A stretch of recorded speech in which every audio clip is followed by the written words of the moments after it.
thank you very much for coming tonight. We have a real treat in store for us. Anne Garrels, the author of the Pushkin House Book Prize shortlisted portrait of Putin's country, entitled Putin's Country. What's the rest of the title, I should know? Journey into the Real Russia. Yes, Journey into the Real Russia. That's the bit that the editor probably had on. Exactly. Well, no, they wanted Putin country so that it would come up on the internet fast when everybody put Putin in. But Anne is with us this evening. I'm Craig Kennedy, co-chairman of the Board of Trustees here at Pushkin House. Anne is, I think, really almost unique among journalists today who write about Russia. In so far as your history in Russia as a reporter, and I must say you started very, very young. I did.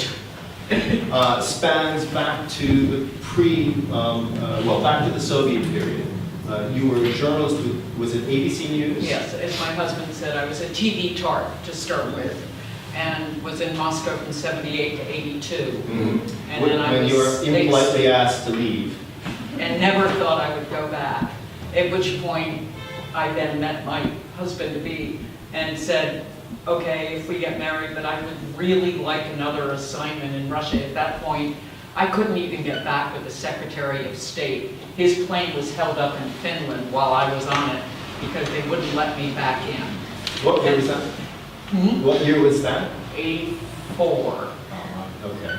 And so when all of a sudden the world, he figured that was the easiest thing to say, yes, of course, you want to go back to this Russia, or the Soviet Union as it then was, no problem. Mm-hmm. But, and then the world changed. So in 1992 you were allowed? 88. All of us were allowed back who had been persona non grata in 88 for the Gorbachev-Reagan summit, and that was the beginning of the change in terms of real openness. The dissidents were being released from Russia. In Russia at that point there was, it was a free-for-all. And then you first went to Chelyabinsk, which, for those of you who haven't read the book yet, is the focus. It is Russia in a microcosm, the focus of this wonderful book. You went there, it was in 1993. They finally opened. Yeah. About 2/3 of Russia, while it was the Soviet Union, was closed to us as journalists, even with special permission. And then after the breakup, gradually the entire country, more with a few exceptions like the nuclear cities, the weapon cities, were opened. And in 93 I was back in Russia as a correspondent. Then I was working for National Public Radio, NPR in America, sort of like the BBC. And I realized as I traveled around from Moscow that I needed to, it was one thing to go from city to city. I'd go to Perm and I'd do a story there, and then I'd go to Murmansk and I'd do a story there. But I wanted to choose one place where I would go repeatedly, get to know people, and follow their evolution of their views. Now, I thought I was just going to do that for 3 or 4 years. As it turned out, I ended up doing it for 24 years. And actually, in 93, and I just went back. The book sort of finishes 2 years ago, more or less. But I then continued, even though I was assigned other places, I would always go back to Chelyabinsk every year and sort of touch base with people. And it was incredibly important that I had that continuum, and especially now where people are really edgy about seeing you and nervous. That I have those roots there. It's made a huge difference. So the book, I think, reflects very much the fact that you have this depth of relationship with the place. Unlike a lot of books by journalists who have done 2, 3, 4 year stint in Russia. And they often write very good books, but they're snapshots of one point in time. This is, I guess, what the sociologists would call a longitudinal study, where you really are able to look at how Chelyabinsk has evolved over 24 years. And it really is the real Russia. I mean, that Moscow is glitzy. It's a sucking sound of money. It is, as an American, forgive me, but I mean, it's LA, Washington, New York, just all compressed together. And it's 15 plus million people, whereas just about every other city in the country, with the exception of St. Petersburg, which is really only about 6 million, and until recently was not that well off. All the other cities are 1 million, 1.5 million. I mean, there are a bunch of industrial cities, and they are the heart of Russia. I mean, as every Russian will tell you, Moscow is not Russia. And frankly, journalists sit in Moscow, and it's a distorted view of the country. And they sit and talk to their liberal dissident friends, and that is not a picture of, you might like to hear, those are all my friends too, but that's not a true picture of Russia. It's sort of what I was doing in '93 on is sort of what American journalists are doing now, going around America, trying to figure out what the hell they missed in the run-up to our elections that got us Donald Trump, and sort of going to the American heartland, talking to people going, woo, what didn't we get? So that was sort of what I was doing then. So the book, for those who haven't read it, it is a profile of Chelyabinsk. It's told through the lives of several dozen people, a few of whom you really trace throughout most of the time that you've been visiting. I don't know, people like Yura, your driver, for example, who's a fascinating character. There are dozens of others. And of course, I had to do my driver. I mean, we always write about our drivers as journalists, but I mean, there's all sorts of different kinds of people, whether it's doctors or forensic experts or soldiers or it's a Muslim, there's a large indigenous Muslim population in that area of Russia, which incidentally, it's 1,000 miles east of Moscow on the edge of Siberia. It's a typical, gritty, ugly, industrial city. Well, what I'd like to do is I'd like to ask a few questions to get things going, and then open up the forum for discussion more broadly. And I made a few notes, but I'm not certain that these will get me very far. But you've talked a bit about Chelyabinsk and why you chose Chelyabinsk. But I'm wondering if you could say a bit more about how Chelyabinsk differs from Moscow. And one of the things that I saw in Chelyabinsk you can find in Moscow, especially if you treat Moscow as an oblast, because political views, the people who are struggling with different problems in life, issues of corruption in local government, people who have strong supporters of the current regime, people who are dissidents in the current regime. But what are some of the things that you feel are different from what you can find in Moscow? Well, the devastation following the breakup of the Soviet Union, or the economic collapse which preceded the breakup of the Soviet Union, was far more dramatic in industrial cities like Chelyabinsk. I mean, people's lives, everything they knew, disappeared. This was far more dramatic than the American Depression of the 30s, and it went on for much longer. I mean, people were not being paid. And whereas in Moscow, there was always, you could do something, you could find something, there was money to be made. In Chelyabinsk, really until 2000, there were ups and downs, but almost all downs. And people were living hand to mouth. Inflation was triple digits. Now that was true in Moscow, but you could compensate for it in Moscow.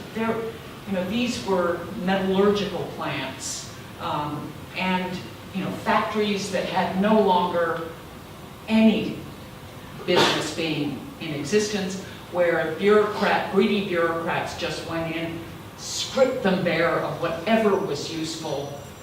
They didn't fire the workers, God forbid. They just didn't pay them. And it was, I mean, this went on year after year after year, and you would think things were getting better, and then there would be another economic collapse, and this went on in '98 when Russia defaulted on its loans, and once again, whatever people had maybe managed to get together, they lost yet again. There was no medicine. One of the people I write about in the book, who became a very close friend over the years, I mean, he was reusing X-ray plates. I don't know how you reuse X-ray plates, frankly, but there were no antibiotics. I mean, he just looked at me one day and just said, "I've got my head and my hands and nothing else." So And that wasn't true in Moscow. both the duration as well as the depth. The duration of and the intensity. The post-Soviet economic depression was greater, and there wasn't the network of resources and relationships. And to this day, everything is being, the focus still remains on Moscow, a little bit more now because of Putin and his attachment to St. Petersburg. And St. Petersburg is finally benefiting to some degree. But, when there's high tech, they're going to create a Silicon Valley. Where is it? Moscow. They're going to create anything. Moscow. So, up to the 2000s, it was economic depression. But as the economy began to pick up off the back of rising commodity prices, some of that money, change. yes, some of that money began to flow over not only a huge amount to Moscow, but there as well. You're just south of the oil-rich Tumen region. But metal prices went up. Commodity, as you say, commodity prices. It wasn't just oil and gas, but it was other things that were being produced in this industrial region. And suddenly, you could get a loan, you could get a mortgage. People who had been living, families in 2 rooms smashed together, nothing like living with your mother. And it just began to change. The profile of the city, all of a sudden there were shops. And this had long been true in Moscow. But suddenly you saw this in Chelyabinsk. And people were emboldened. And Putin was the beneficiary. I mean, he didn't have anything to do with the change in prices, but he was certainly the beneficiary of it. And pensions were being paid finally. Healthcare improved. All of a sudden, there was private healthcare for people who had a little bit of money. It's not expensive. I mean, you could actually go to a doctor of your choice. The whole complexion of life changed. And until until Ukraine and sanctions and whatever, prices started to go down, and it got a little fuzzier around 2013, but people's lives dramatically improved. They were going on cheap. I don't know anyone who really hasn't been to Turkey on a vacation. I mean, everybody was going on cheap trips. So people had jobs. Some people were returning factories that were getting new state orders or new orders from the private sector. And some new businesses. Some were starting up their own new businesses. You talk about a number of fashionable restaurants, high street shops that opened up, or this fantastic story that you tell about he was an agricultural technician, Mr. Yelapidinov, who saw an opportunity in the market to start building compressors for industry, and he now has 400 people working for him. Paying them good wages and an honest man. Well, it's interesting. You push him at one point to talk about what do you have to do to start your own business and run a business. How do you avoid people who are coming to you and hitting you up for bribes or trying to take your business? And can you tell us what his response is to that? He says, I won't pay bribes. So what he does is he hires a middleman. He sells directly to him for the appropriate price. The middleman then sells to the government for, and gets inflated prices. I mean, it sells fake receipts. In other words, so he sells the compressors for, if they're $1,000, he writes a receipt for $2,000, and splits the difference with the bureaucrat. So he's not personally, but he's part of the system. He knows perfectly well what's going on and what his middleman is doing. But he says, I won't have anything to do with it. And he's hoping,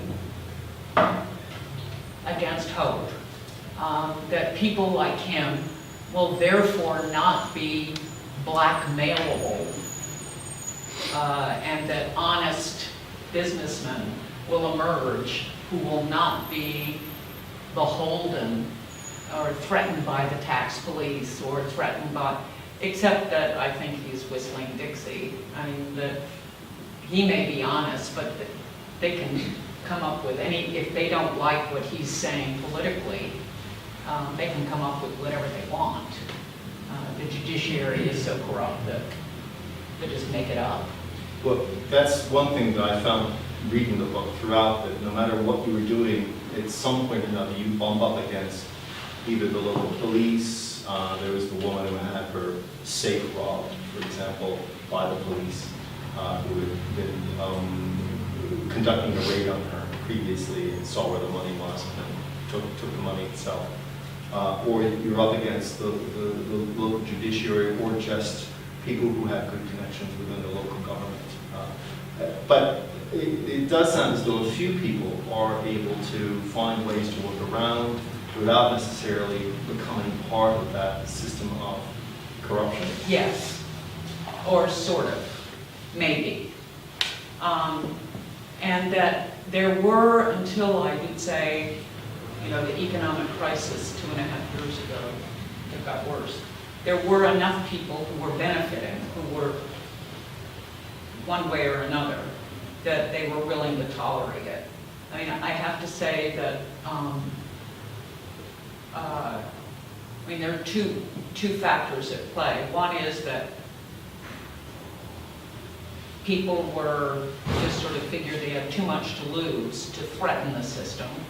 And in a place like, you can do it, and you can, I'm just going to go back for 1 minute. And when I was out of the country in 2011 and 12 in Baghdad, so I was just reading press reports, and I was reading the New York Times and whatever, and I saw all these demonstrations in Moscow, and and I got the impression that they were across the country, and thought, wow, I anticipated that, Russia was on the edge of the abyss, anti-Putin because of corruption in the elections and whatever.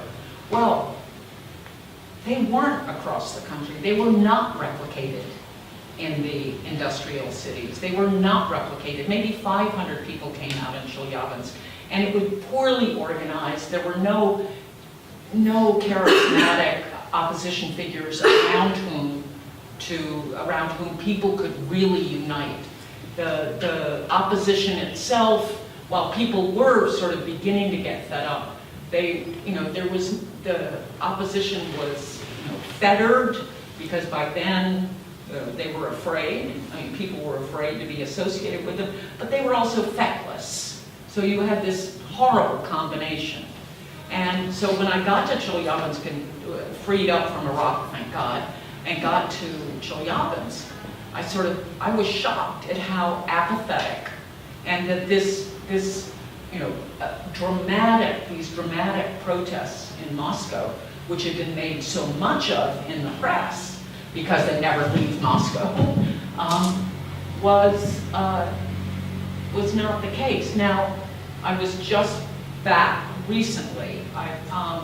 For family reasons, I couldn't go back the last couple of years, but so I was just there after the March 26 demonstrations, which you may be familiar with. And they were across the country.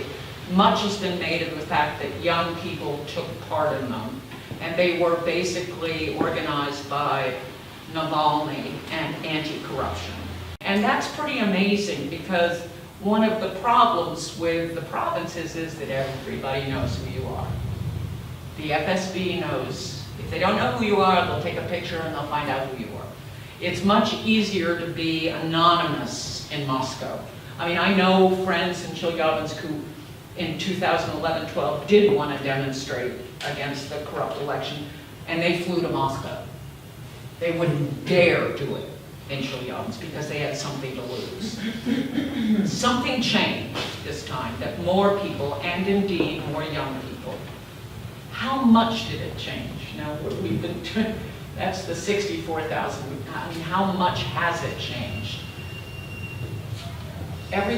There's no question that the common refrain I heard from every young person I spoke to was, I'm fed up.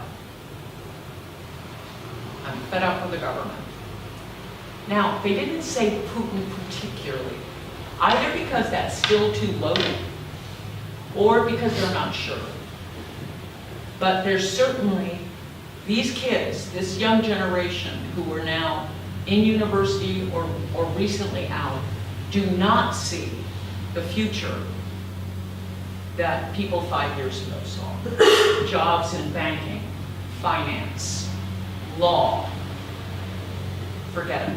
I mean, we were talking earlier, and as you said, I mean, there was this surge of jobs in all of those fields, well-paid jobs, and those people aren't leaving them, except if their businesses are being shrunk because of the crisis. And these kids don't see that they've got, so all of those wonderful mortgages, all of the loans, all of those abilities to go out on your own, frozen. And in Chelyabinsk itself, as an indication of sort of how, and it's true of the provinces in general, Chelyabinsk is an area the size of Belgium, and it's only got about 3 million people total. Russia is highly underpopulated. But last year, 43,000 people, presumably the best and the brightest, left Chelyabinsk for Moscow and St. Petersburg. And the young people I spoke to all said, you gotta leave. Gotta go to St. Petersburg or Moscow. Or we'd love to leave the country, but that's simply not, I mean, you can leave the country, but you can't get a visa to wherever you might want to go. To Moscow. Sounds Well, like you can go to Moscow. I mean, it Frankfurt. sounds Chekhovian, does it not? Well, perhaps we'll go to the audience now for questions. Who would like to ask a question of Anne? Please. What do you think of Actually, do we have a microphone that needs to be, or? I'll just speak up. I'll just come and listen to show. Repeat the question. Is there a mic? If you need, I would need you some time to sit Anyway, down. just So That's fine. No, you've got a direct one. What do you think of Putin's future? How much longer will we see Putin in office, and what do you think might come after him? Oh. Big question. Well, at least you didn't ask me about Trump, because I have no idea what the hell is going on in Washington.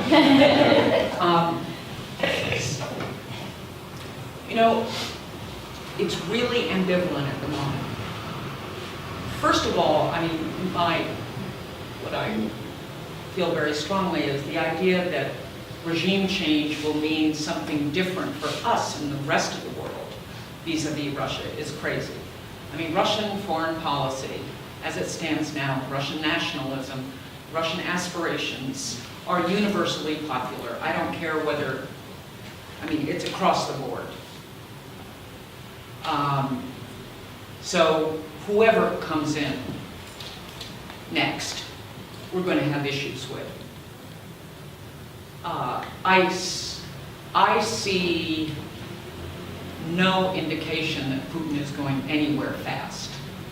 And even amongst the young people who are saying we're fed up, there was no unity amongst them about, okay, so what are you going to do about it? Either they figured there was nothing they could do, Navalny can't run, or they said to me, if he's alive. And so, I mean, it was just sort of make the best of a bad job. And and other people I spoke to who have something to lose, who have businesses, they have something to lose. And they're not sure a replacement would be good for them. Better the devil you know than so I mean, and one of the things that of course is curious, but the internet is relatively free. So Putin's played it very cleverly on that front.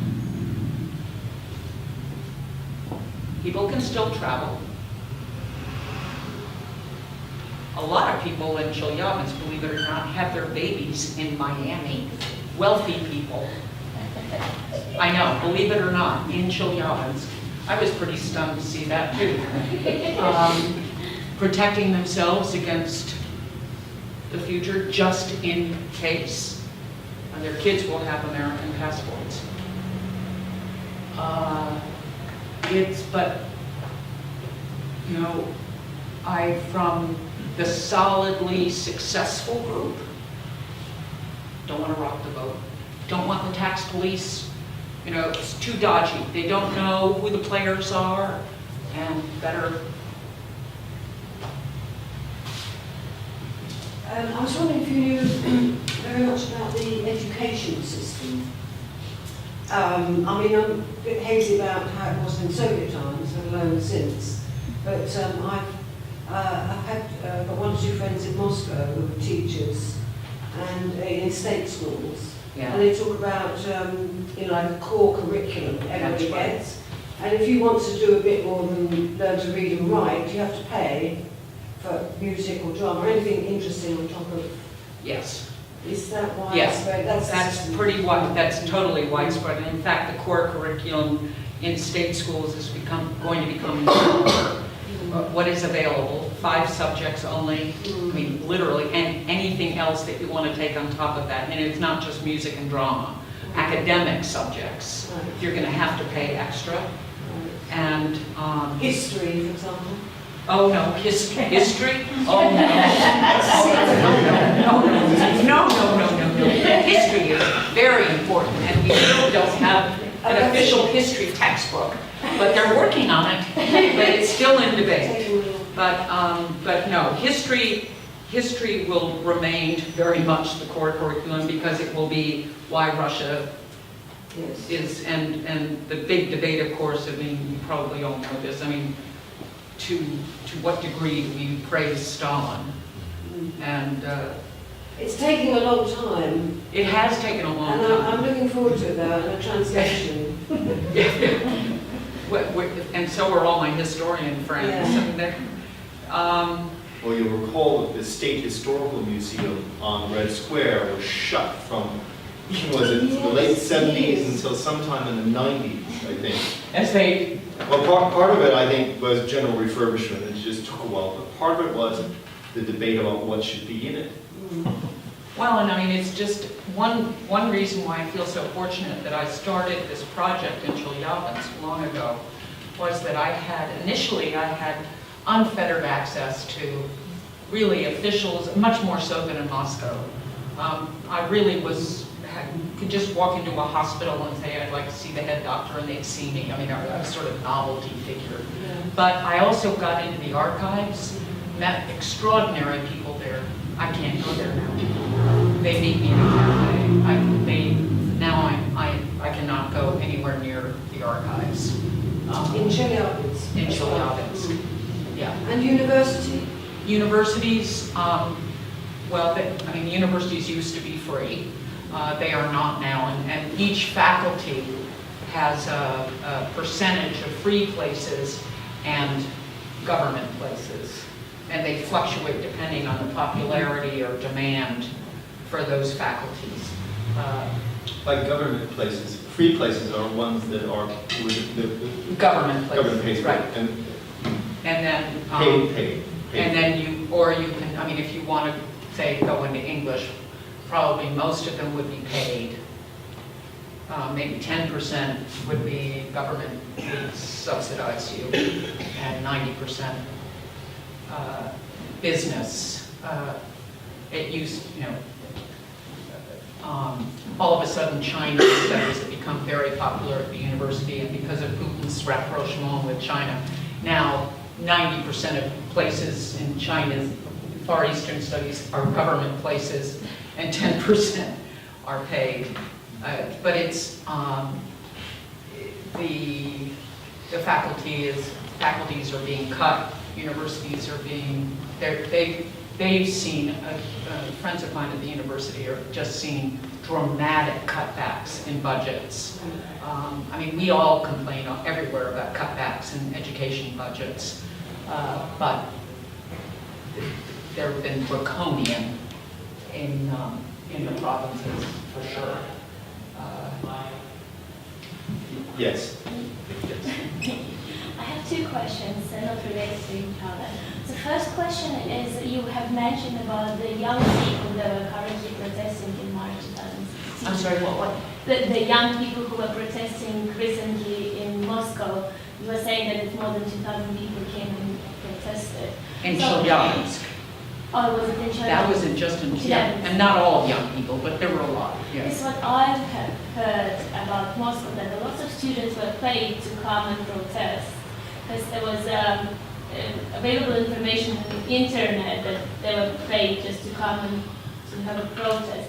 I don't know, have you heard about that information? No, I haven't heard of that. I've heard it really more the other way around, that Putin's people, when Nashi, which was one of the youth organizations of Putin's Putin's not allegedly in the party, but anyway, but that, I mean, I know that they paid them. And in fact, people tell me, now this now is anecdotal, that there's not enough money to pay them anymore. But what's true is that Putin, the youth movement for Putin has disappeared. Nashi no longer exists for all intents and purposes. So certainly none of the people, I mean, the young people I spoke to, I asked them, I mean, did anybody encourage you to go? I mean, the Navalny's people, and no. I mean, and at that point, in fact, there was really Navalny had no organization to speak of in Chelyabinsk. He does now have an office, which was really interesting to me, because somebody dared rent him space. Now, 2 years ago, renting space, even to Yabloko, would have been really iffy. And so, does that show that people are getting braver or more? I don't know.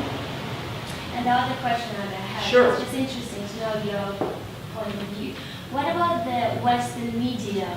What do you think the Western media nowadays, is it showing the real Russia? Do you think it's honest? Is it transparent? I think that they are not entirely realistic. They sit in Moscow, and I get sort of angry that, that they talk to people they want to talk to and they want to hear, as opposed to sort of looking at the reality. A lot of my, and traveling outside and taking the pulse of the country in terms of it, as I said earlier, it's a bit like, Americans, certain Americans were shocked when Donald Trump won. Well, maybe if they traveled more to the gritty heartland and talked to people who make them uncomfortable, they might have understood a little bit more.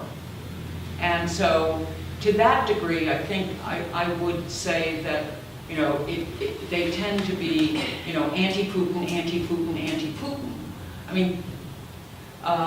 But without explaining or giving the reasons why.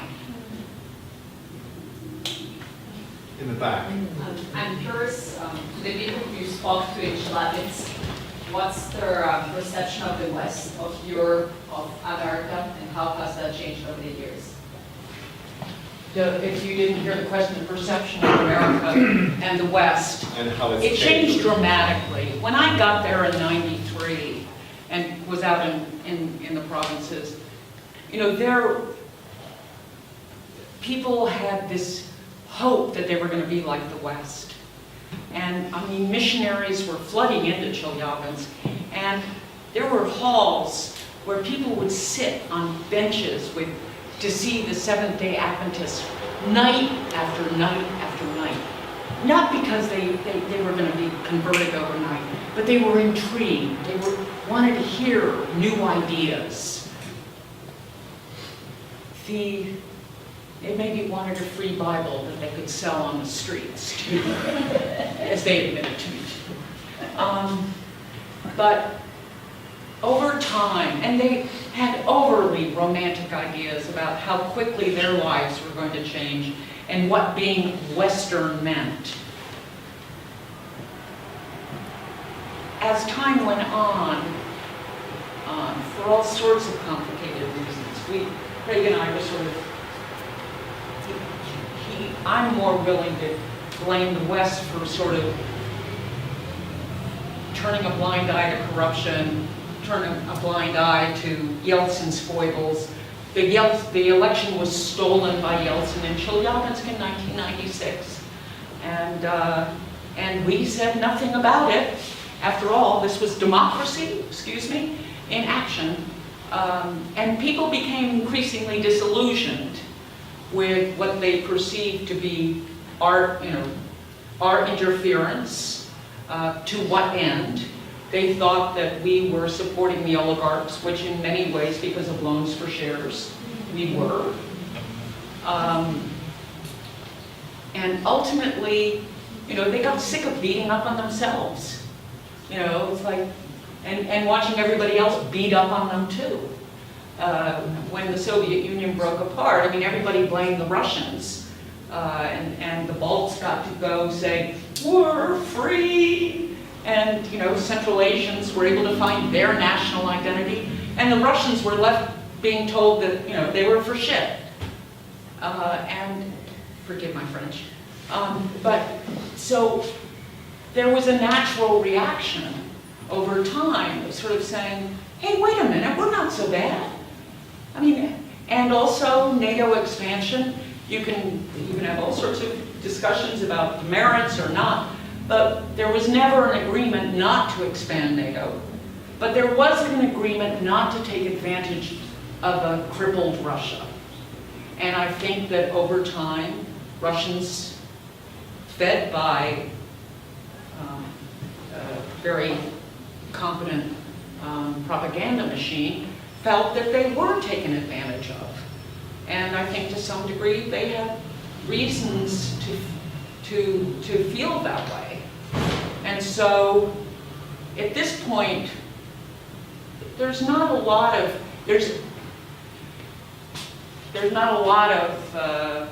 affection for American foreign policy or Western foreign policy.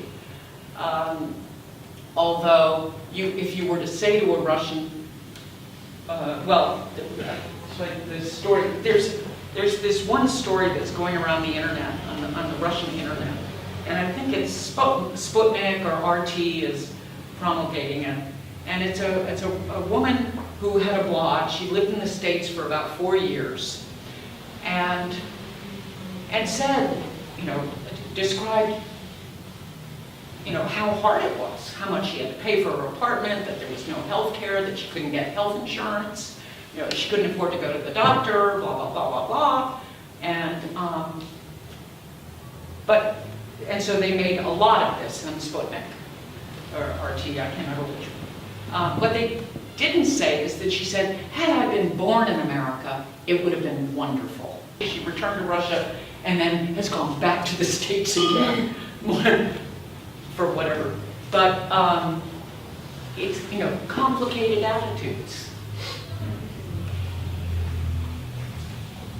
Please. A couple of questions talk about identity, really. The first question is, did you ever imagine that Russia itself could break up into independent states given the diversity of ethnicities and backgrounds of people there? The second question is about to what extent would you say that the protests that sprung up most recently, there's a lot of talk about young people showing up in particular.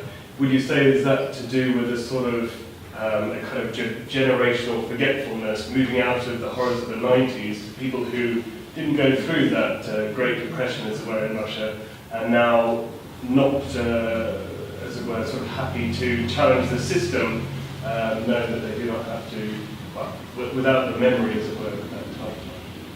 Well, I think it's the opposite in a way. The kids who are now, coming out of university, I mean, they saw the dreams of the 2000s because, I mean, they weren't born in 88.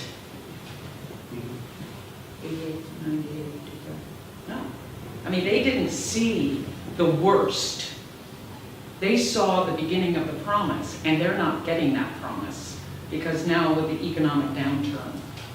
So I think that, so it's,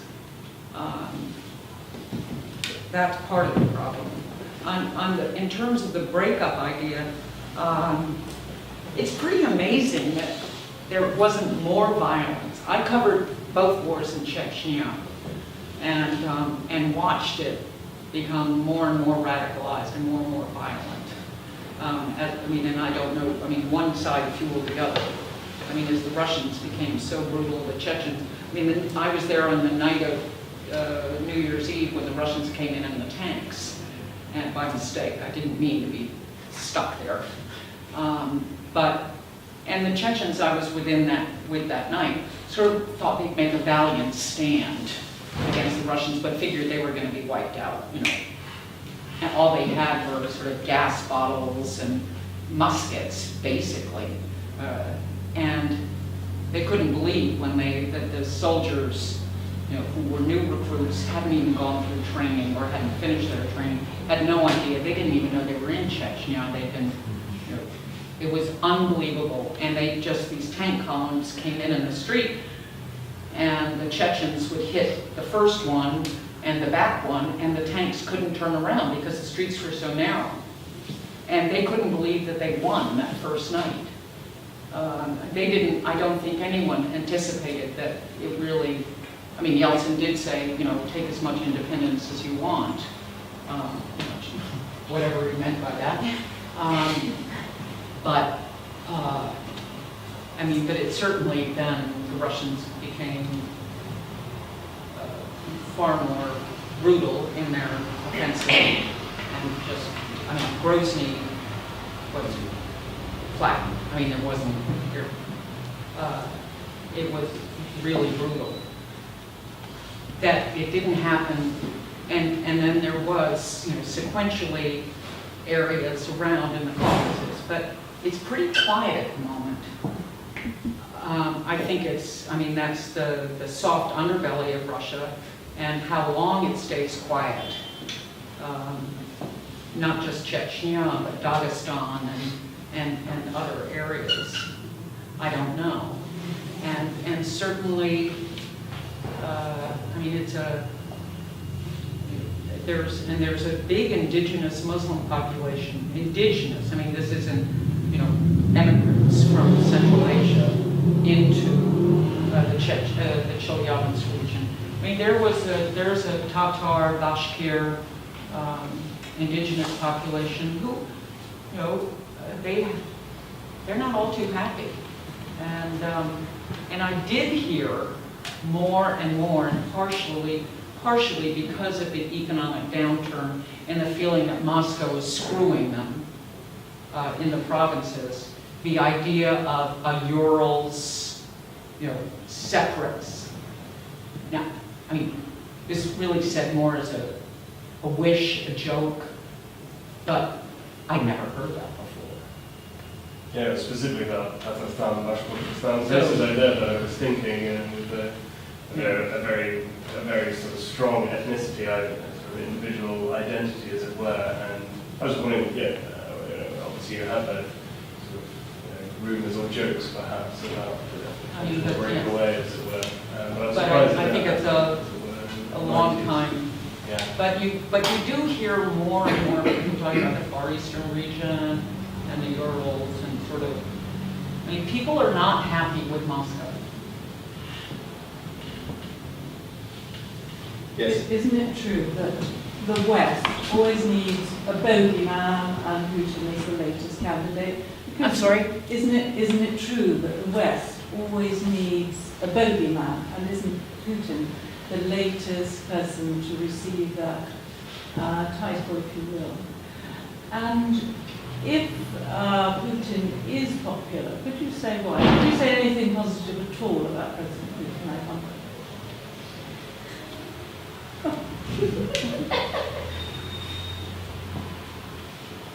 It's hard for me to really say something really positive about what Putin's done. Sorry, may I interject? Yes. I would say stability. I mean, Yeah, except, well, I was just going to say, except after the for stability. years, And I'm not sure that he ultimately, Frank, what do you think? I mean, I don't think that, I mean, Putin's economic policies, I mean, he was the beneficiary of, coming in with increasing commodity prices and oil and gas and able to pay pensions and, and create, and stabilize the banking system. But and create a sense of national identity. He certainly played on people's sense of, damn, we need to be proud of being Russian, and he's done that very well. yeah. And for that, it's sort of inevitable, really.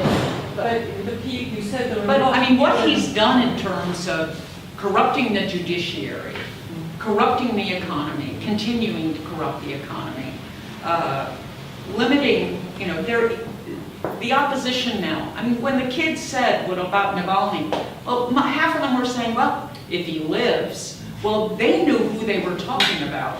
We may not be able to prove to within a, exactly that Putin was behind the killing of Nemtsov and others, but an awful lot of his opponents seem to go the same way, and I find it really more than coincidental.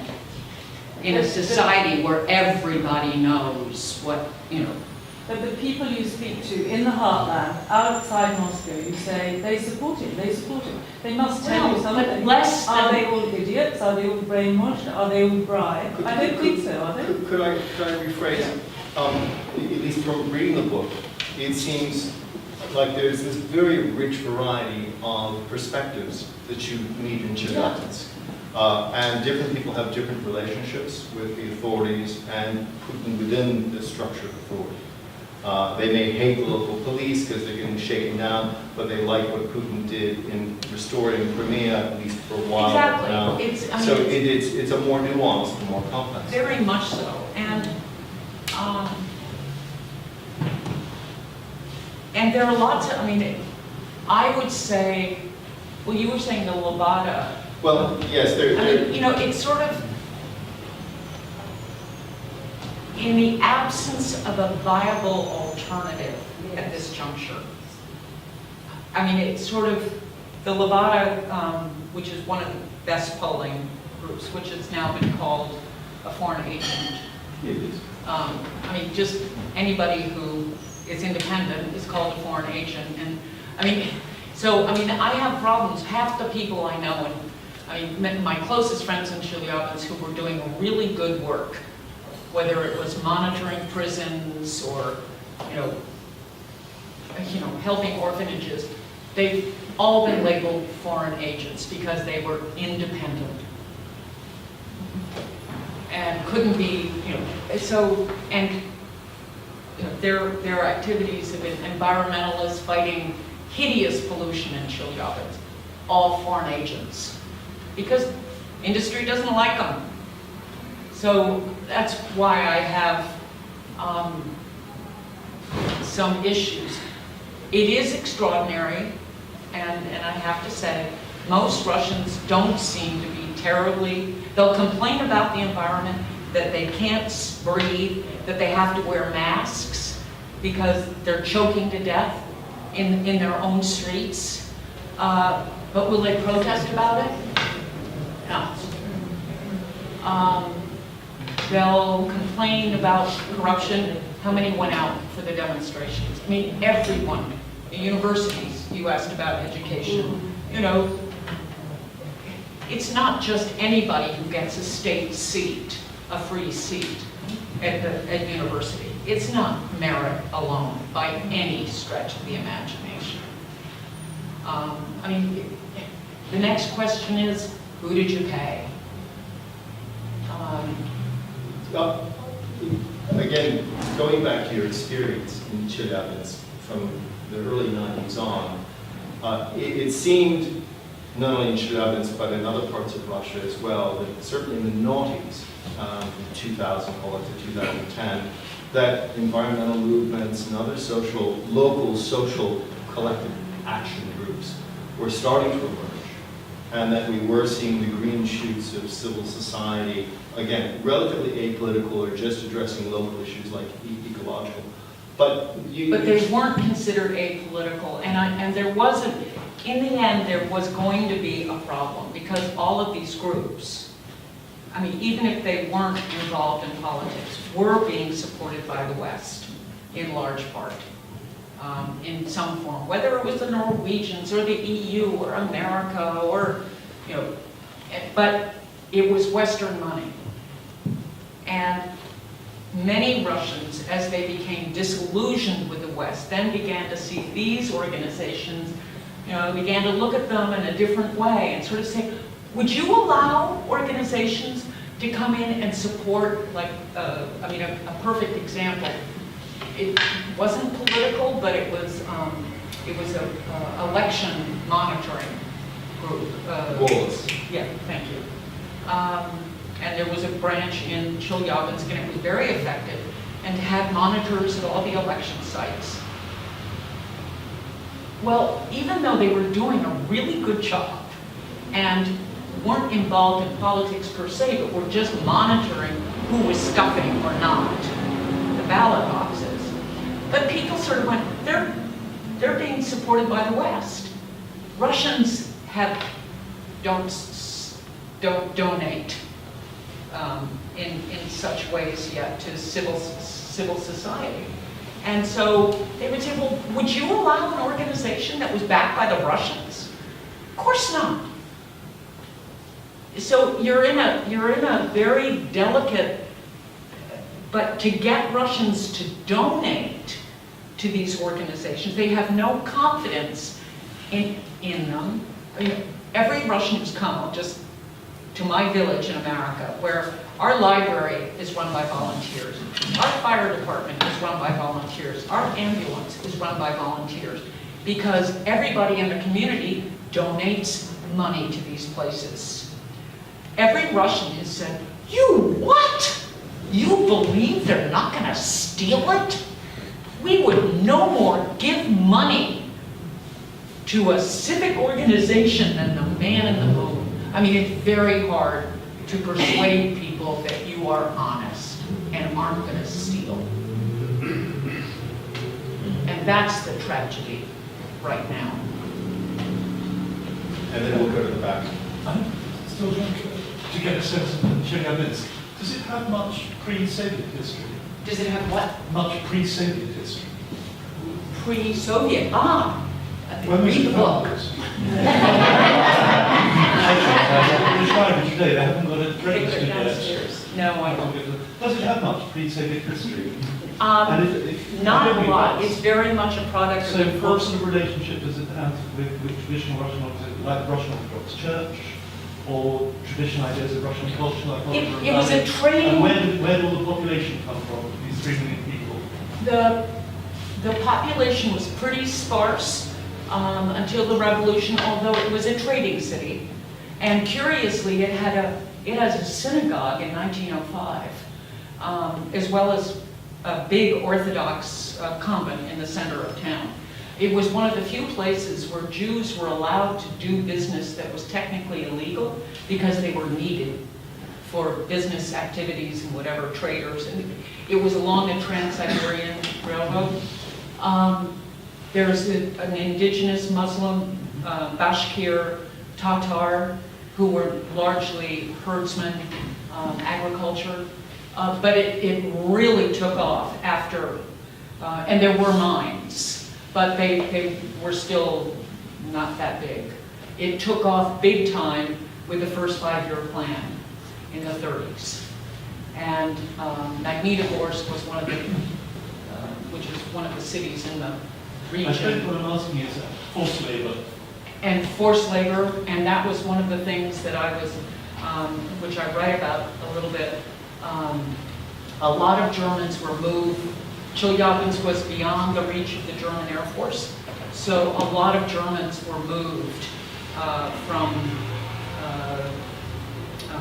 These are Stavropol. the Volga Germans. The Volga came in Germans, like exactly. The Volga Germans who had been there for generations were moved as forced labor, as well as Russians, prisoners from the Gulag, were moved there, and just hideous conditions that they lived in. And the Germans actually, one of the archivists who I worked with had been, the Germans had provided funding at the archives to find out what had happened to the German population, the Volga Germans who had been moved there.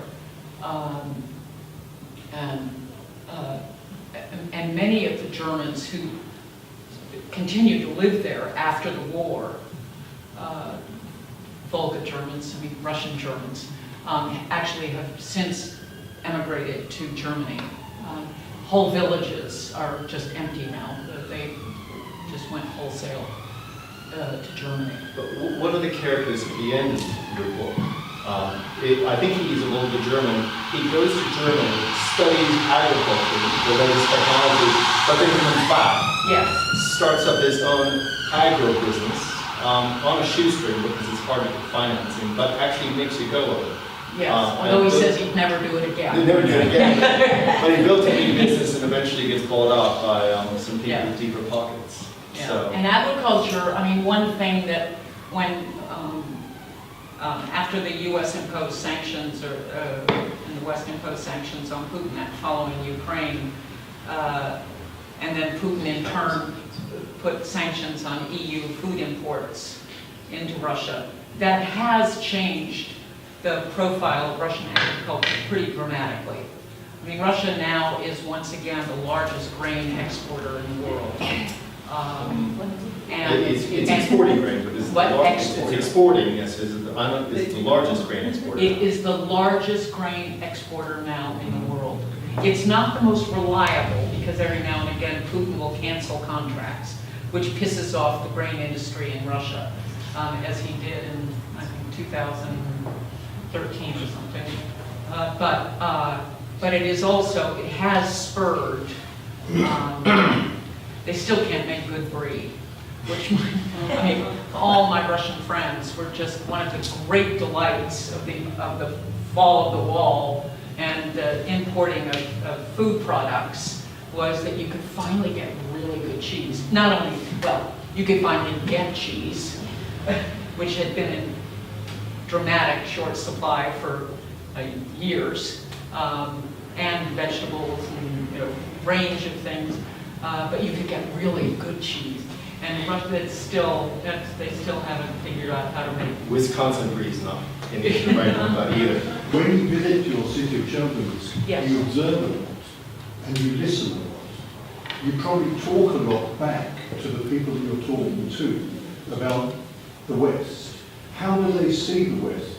Do they believe you when you say we've got freedom of this, freedom of that, or do they think, no, it's all done? It just depends.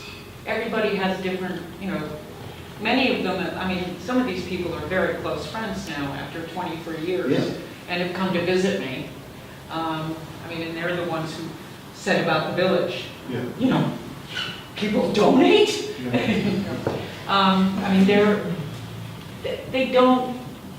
They don't really know still that much. But some do. The ones who are having babies in Miami, they're very clever.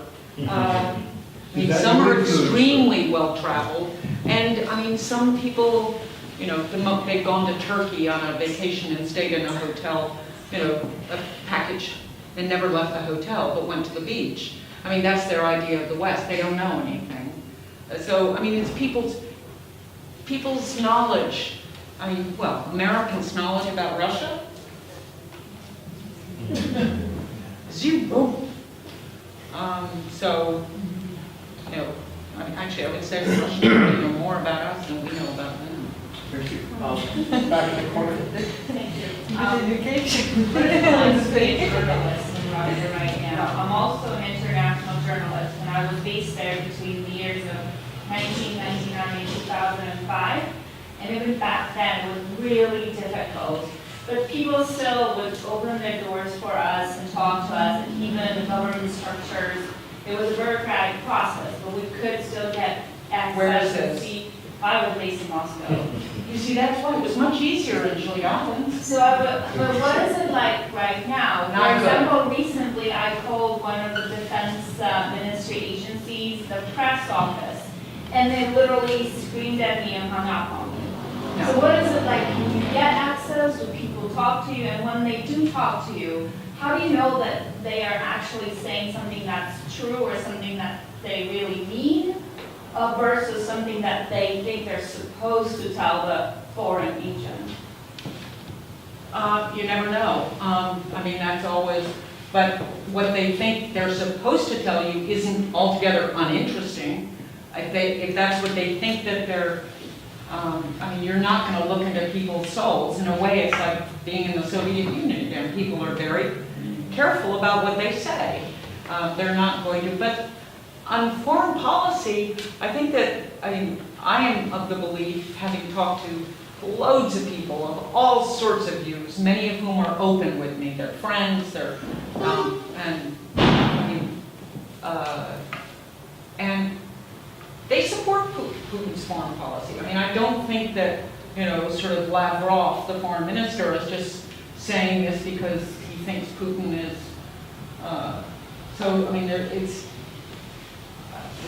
it's hard to know. Access, you're absolutely right. Access has gotten much more difficult. And, but when I was just when I say that though, that access is more difficult, I still can get to schools in Chelyabinsk and go and see principals. In Moscow, forget it.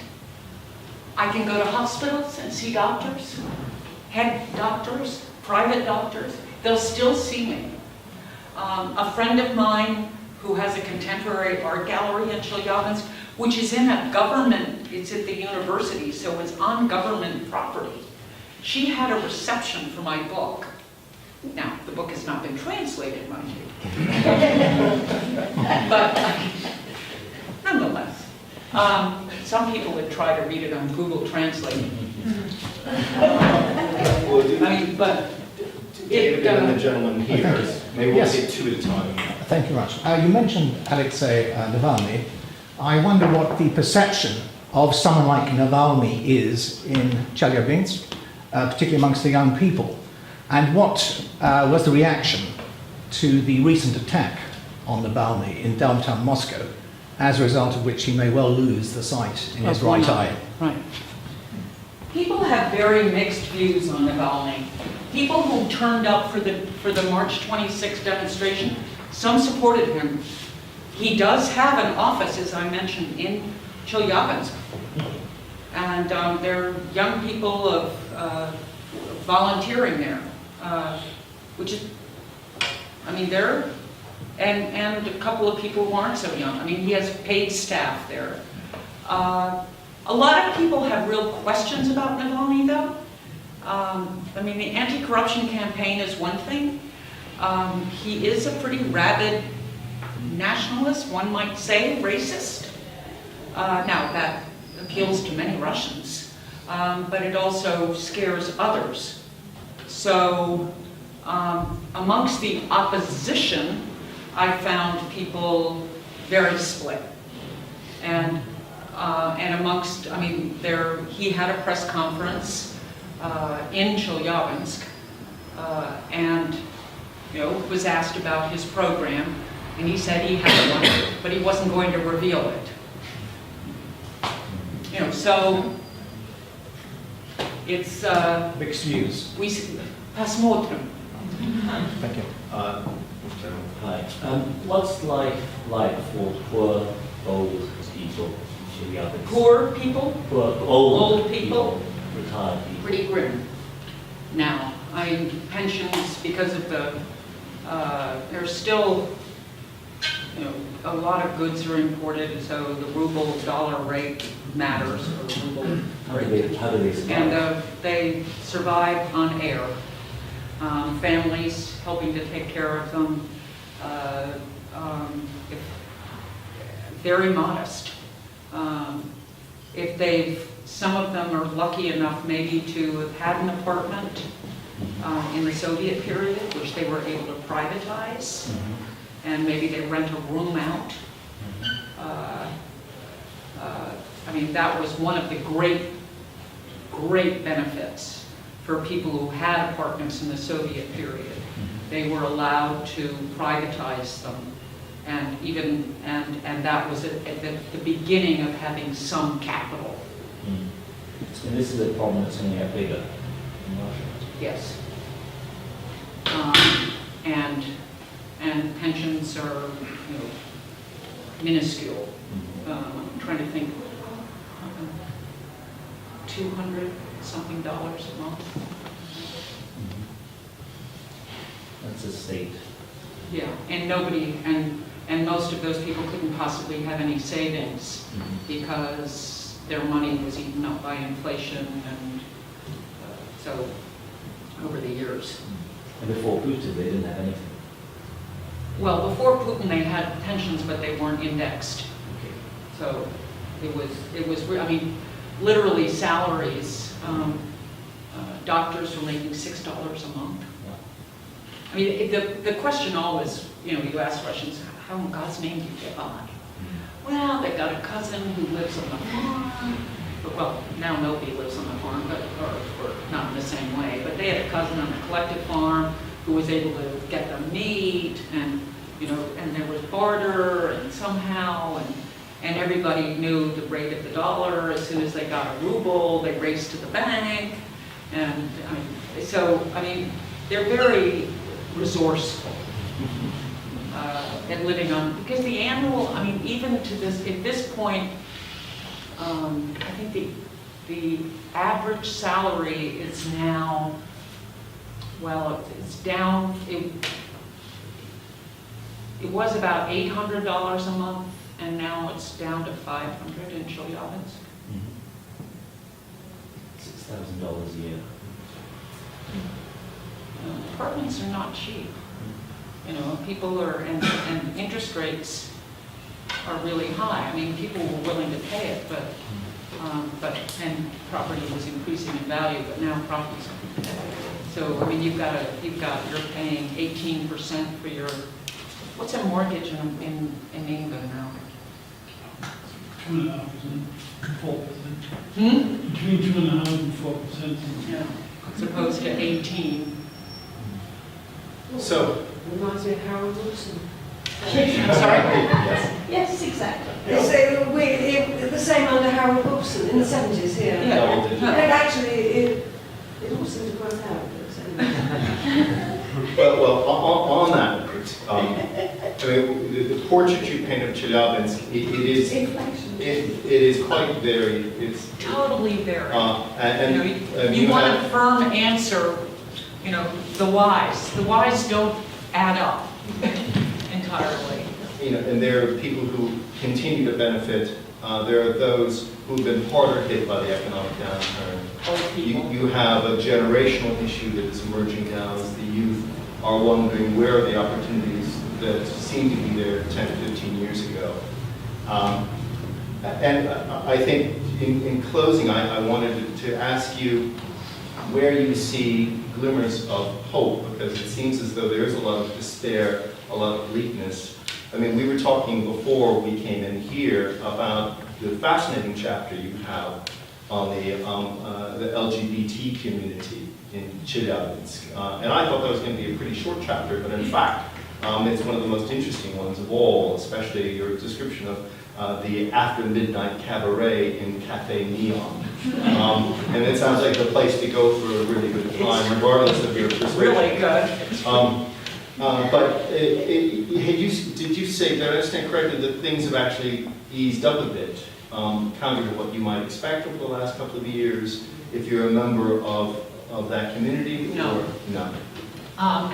But it wasn't as bad as maybe some would have portrayed it, but it just, you just were very discreet. And, I mean, finding Cafe Neon isn't easy. It's not lit up. Despite the name. And, yeah. But once you're there, it's hysterically funny. And, I mean, the shows are to die for. Although none of the words were in my Russian dictionary. But it's not. It's better than you would think, but not great. And I mean, a historian friend of mine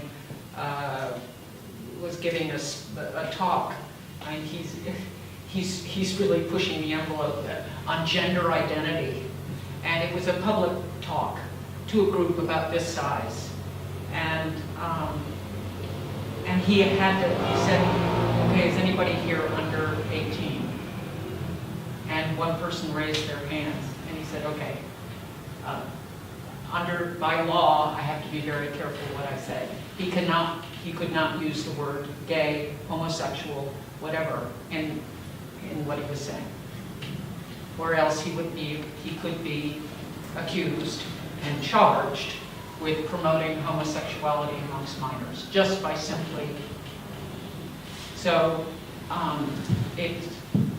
and he very pointedly said that sort of to make his point, that the whole thing was absurd. But anyway. But more broadly, if you look out 5, 10 years, and I know as a journalist you're supposed to be looking to today or backwards. Well, where do you see some?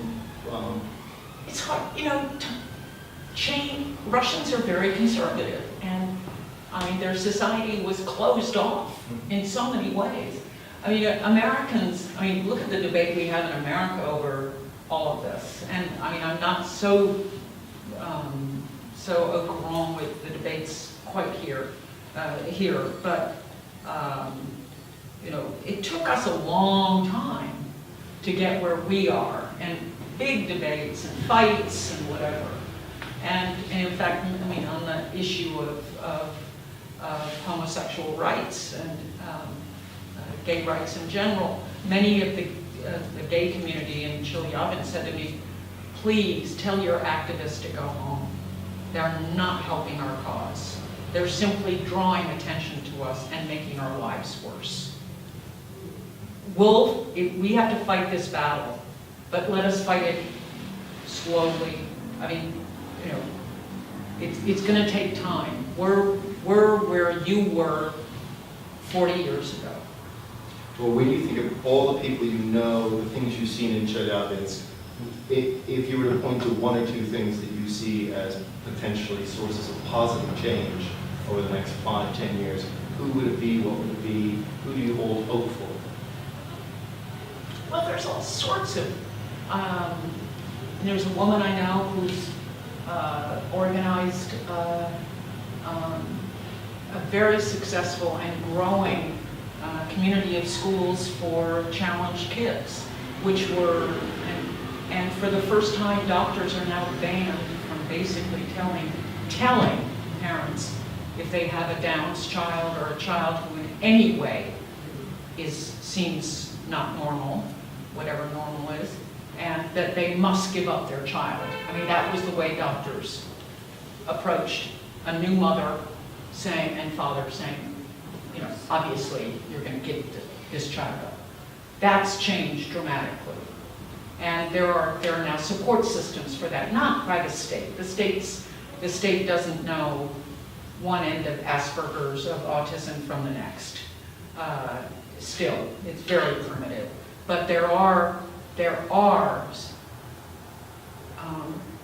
activists who are able in certain non-political spheres who can do really interesting things and are. So, you know, that there are, I mean, there are still places where you can do stuff. But it's, but what is allowed, what isn't, you know, I mean, giving money, you know, people are very careful that, you know, God forbid they should give money to this organization if that, you know, especially if you're a foreign agent, even if you're doing great work, even if you're trying to clean up the prisons, you know, and you're not political, you're not going after Putin or anybody, but you're trying to just provide human rights in the prisons. Nobody will give money to that organization because it would be deemed political.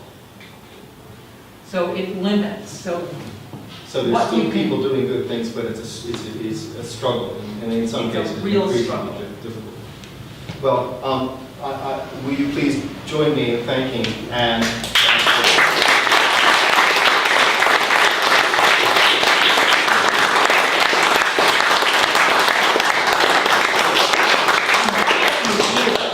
And I think there may be some books still available downstairs for those who haven't already got copies. Okay, then I'll get to ask you. Thank you again. And thank all of you for coming.